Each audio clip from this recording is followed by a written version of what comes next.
Comentaré un poquito acerca de la introducción de la neurona, sus partes y su principal función en el sistema nervioso. Y bueno, aquí tenemos que, para empezar, vamos a hablar un poquito acerca del sistema nervioso y su división. Y bueno, tenemos que el sistema nervioso se va a dividir en dos grupos principales, el sistema nervioso central y el sistema nervioso periférico. A su vez, el sistema nervioso central se va a subdividir en dos estructuras importantes, que es el encéfalo, en el cual vamos a encontrar 12 pares craneales que controlan la mayoría de las actividades, como por ejemplo movimientos oculares, la audición, reflejos vitales como la respiración, control muscular, etc. Tenemos la médula espinal, que también está controlada por 31 pares craneales.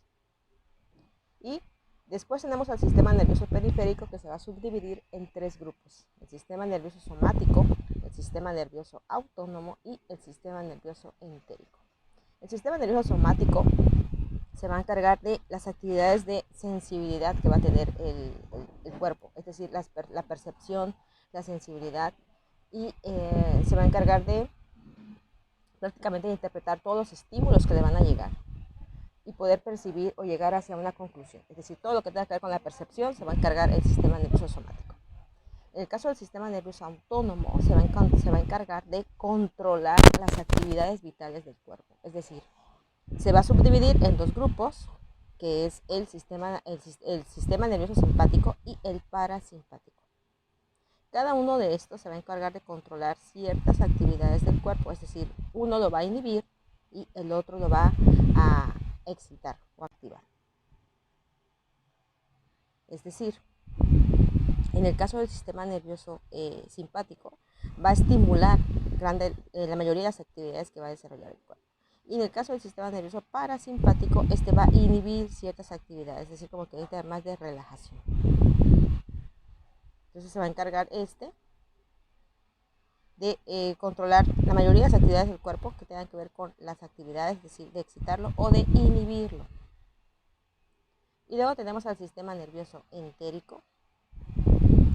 El sistema nervioso entérico se va a encargar de controlar las funciones digestivas, es decir, va a ser como el cerebro, pero en el estómago, es decir, en el sistema digestivo.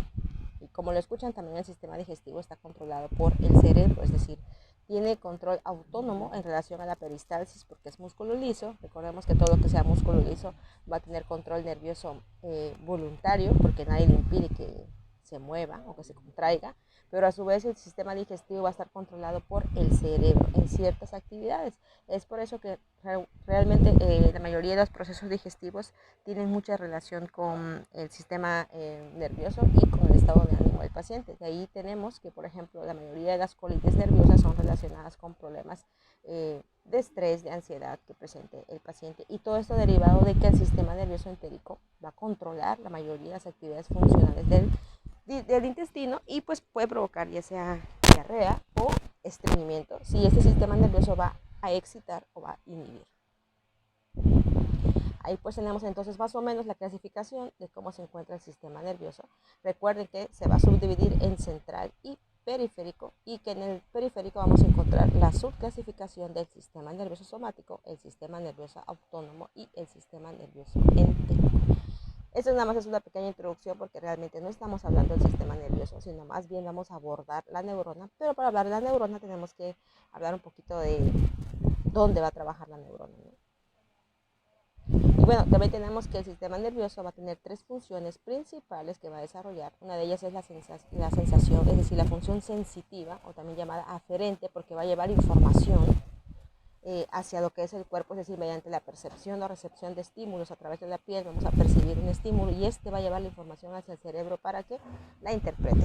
Esa interpretación se va a llevar a cabo en la fase de integración o de proceso, en el cual ese estímulo que recibimos a través de la piel va a llegar hacia el cerebro y se va a codificar, y vamos a obtener la información de qué es lo que estamos sintiendo, ¿no? Y finalmente la fase motora o eferente es de llevada, de regreso, es decir, en esta, una vez que se interpretó el proceso de información, va a salir como un producto, es decir, por ejemplo, el movimiento muscular va a ser un efecto. En este caso, un ejemplo de sensación sensitiva sería, por ejemplo, si tocamos una vela, Y al sentir el calor, pues esa sensación vamos a percibir, ¿no? Mediante los mecanorreceptores que hay en la piel y todo lo demás. Vamos a percibir el calor y esa información va a llegar hasta el cerebro, el cual nos va a decir, te estás quemando, hace calor, duele, estás tocando una vela, y ese va a ser el proceso de integración o fase de proceso. Y finalmente la fase motora sería cuando, en reflejo a ese estímulo, nosotros vamos a retirar la mano. Entonces ahí tenemos una fase de motora o eferente porque estamos produciendo o provocando una contracción muscular para retirar la mano, ¿no? Es un trabajo final. Entonces esas tres fases siempre van a estar de la mano y son parte de las funciones principales del sistema nervioso, ¿no? Y aquí tenemos una imagen más o menos donde recordamos que el sistema nervioso central va a estar conformado por el encéfalo y la médula espinal, y a su vez el encéfalo va a constar de los 12 pares craneales y la médula espinal de los 31 pares craneales que van a controlar otras actividades por separado. Luego el sistema nervioso periférico, que ya dijimos que va a conformarse con el sistema nervioso autónomo, que se va a dividir en simpático y parasimpático, el sistema nervioso somático y finalmente el sistema nervioso entérico, que va a controlar las funciones digestivas. Hablando un poquito de la histología del tejido nervioso, tenemos que el tejido nervioso tiene dos tipos de células, las neuronas y la neuroglia. Estas células se combinan de distintas formas en diferentes regiones del sistema nervioso. La neuroglia sostiene, nutre y protege a las neuronas y además mantiene el líquido intersticial. Y las células de la neuroglia se siguen dividiendo durante toda la vida, a excepción de las neuronas, que estas ya no pueden duplicarse. Las neuronas que mueren o fallecen ya no se pueden recuperar. Son tejidos que las perdemos ya para siempre, a diferencia de la neuroglia, que sí es un tejido que se sigue dividiendo, duplicando, ¿no? Pero la neuroglia, recuerden también que se va a encargar de nutrir precisamente a las neuronas y que la neurona pues va a ser la unidad estructural y funcional del sistema nervioso. Hay tres funciones principales que va a tener la neurona como tal dentro del sistema nervioso. Una es la excitabilidad eléctrica, la cual consiste en la capacidad para responder a un estímulo y convertirlo en un potencial de acción. Tenemos también el estímulo, que es cualquier cambio en el medio que sea lo suficientemente importante para iniciar un potencial de acción. Y finalmente el potencial de acción, que es una señal eléctrica que se va a propagar a lo largo de toda la superficie de la membrana plasmática de una neurona.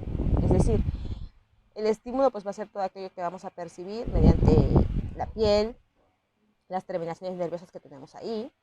Después va a haber una excitabilidad, es decir, la respuesta que vamos a tener hacia ese estímulo que va a provocar o estimular un potencial de acción, que finalmente va a ser la propagación de los estímulos nerviosos por todo el axón, en este caso hablando de la neurona, para que llegue a codificar la interpretación hacia lo que es el cerebro, después de haber hecho la sinapsis. Aquí tenemos algunos tipos de células nerviosas. Tenemos el astrocito, que es el que vemos en celeste, la microglia, las células ependimarias y los oligodendrocitos, que es el que vemos en rosa. Son tipos de células nerviosas. Y bueno, aquí tenemos la principal, que es la neurona. Entonces, tenemos que las características excitables del tejido nervioso van a permitir la generación de ciertos impulsos nerviosos que se van a denominar potenciales de acción, que van a hacer posible la comunicación y regulación de la mayoría de los tejidos del cuerpo. Aquí tenemos una neurona más o menos generalizada, cómo están conformadas sus partes. Recordemos que tiene un núcleo, un cuerpo celular o también llamado soma, dendritas, que es la porción de la neurona que va a percibir todas las sensaciones o todos los estímulos, son las dendritas, y a través de las dendritas esta información va a viajar, va a atravesar el núcleo precisamente y va a viajar por todo el cuerpo la neurona hasta llegar al axón, que es una terminal nerviosa por donde va a recorrer toda la información, ¿no?, al camino hasta llegar a la siguiente neurona. Este axón que vemos acá está cubierto en ciertas partes por una capa aislante que se llama vaina de mielina, que es la que vemos aquí. Esta vaina de mielina va a tener la función de ser un aislante y va a propiciar que se acelere el pasaje de la información o de la corriente eléctrica. Es un aislante que va a favorecer que pueda pasar mejor el impulso nervioso. En las regiones donde no hay vaina de mielina, que está así como que fuera un cable sin su envoltura, se llama nódulo de Ranvier, que vemos acá. Son espacios entre cada vaina de mielina y vaina de mielina. Entonces, las porciones que no están cubiertas por vaina de mielina, pues no van a favorecer que pase el impulso nervioso, precisamente porque la vaina de mielina es un aislante que va a favorecer eso. Y finalmente ese impulso nervioso va a seguir viajando hasta que salga por las terminaciones nerviosas de la neurona hacia la siguiente neurona para hacer sinapsis con el botón sináptico de la siguiente neurona, ¿no? Entonces es una estructura más o menos generalizada de lo que es una neurona. Y bueno, como ya les dije, la neurona tiene un cuerpo celular que también es llamado pericarionosoma, y este va a contener el núcleo rodeado por el citoplasma, que aquí lo vemos.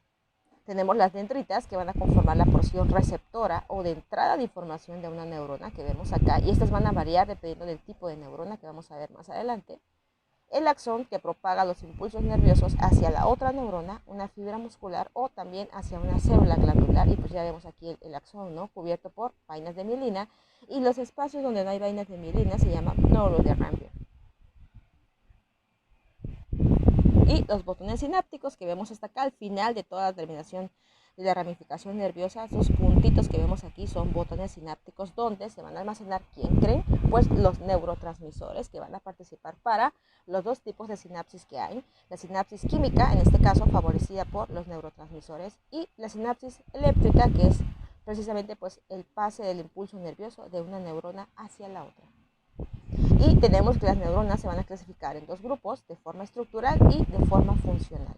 En el caso de la forma estructural se van a clasificar en tres: neuronas multipolares, aquellas que tienen generalmente varias dendritas y un axón; las neuronas bipolares, que tienen una dendrita principal y un axón; y las unipolares, que tienen dendritas y un axón que se van a fusionar para formar una prolongación continua que emerge del cuerpo celular. Aquí podemos apreciar en el caso de las dendritas, tenemos la unipolar, que es la que les estoy hablando ahorita, que tienen dendritas, como vemos acá, y tiene un axón, y que tiene una prolongación del cuerpo celular que va a emerger hacia lo que es un lado de todo el axón, ¿no?, como podemos ver acá. Tenemos la otra, que es bipolar, en el cual tiene una dendrita principal y un axón, y el cuerpo celular pues está en el centro. Y tenemos la multipolar, que tiene muchas dendritas y únicamente un axón. Generalmente las neuronas que nosotros tenemos se asemejan más a este tipo, ¿no? Las multipolares son las que más se utilizan, las que en este caso les presenté hace rato, sería un ejemplo de neurona multipolar. Y de acuerdo a su función, pueden ser neuronas sensitivas o aferentes, aquellas que contienen receptores sensitivos en sus extremos distales, y estas pueden ser un ejemplo de unipolares. Aquí vemos un ejemplo de la neurona sensitiva o aferente. Tenemos las motoras o eferentes, que transmiten los potenciales de acción lejos del sistema nervioso central hacia afectores como músculos o glándulas en la periferia y a través de los nervios craneales y espinales. Y un ejemplo de estas neuronas serían las multipolares, que son las que más están relacionados con el tipo de neurona que les enseñé. Y finalmente las interneuronas o neuronas de asociación, que serían estas, que se localizan fundamentalmente dentro del sistema nervioso central entre las neuronas sensitivas y motores. Y un ejemplo de ellas también serían las multipolares. Entonces aquí tenemos las neuronas sensitivas o aferentes, las motoras, que van a llevar el impulso, como menciona acá, hacia un músculo o hacia una glándula, y las interneuronas locales o neuronas de asociación. Y bueno, eso sería todo en relación a la pequeña introducción de cómo funciona más o menos la neurona, para poder entender el siguiente capítulo, que es acerca de los receptores o clasificación de receptores, las vías del dolor y la sensibilidad del cuerpo. Todo eso está relacionado con este tema, por eso es que vimos un poquito antes cómo funciona la neurona. Como tal, no es una clase exactamente de la neurona, porque faltaría hablar muchísimo de la neurona, pero es una pequeña introducción para los temas posteriores que vamos a ver. Espero que les haya servido el video y que vean los siguientes para llevarle continuación.